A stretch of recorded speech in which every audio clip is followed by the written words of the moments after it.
The year 1942 was a fulcrum on which the fate of the world was balanced.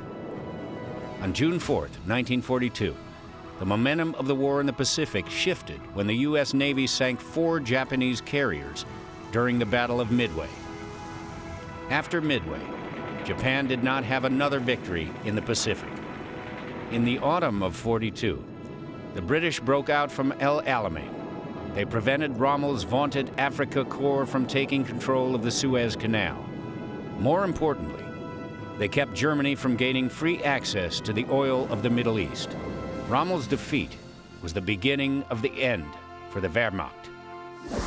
Throughout the merciless Russian winter of 1942, 2-million-man armies held a ghastly death grip on each other in and around Stalingrad. Some contend Adolf Hitler ordered the conquest of Stalingrad because of his hatred for Joseph Stalin.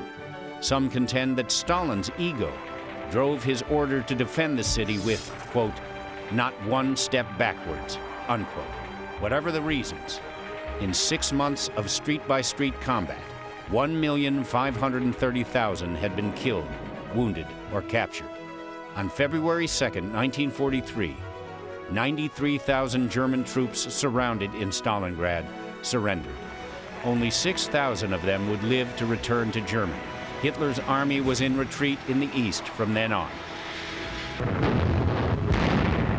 There was another pivotal battle that took place in May of 1942, one that was little noted or long remembered. Following the fall of Rangoon in March of 1942, the Japanese 56th Brigade, the elite Dragon Division, poured up the Burma Road through China's back door. The last big obstacle between it and the wartime capital city of Chongqing was the Salween River and its mile-deep gorge. If we had not stopped these people at the Salween River, China would have collapsed. And if China had collapsed, we'd have had a different situation in the world.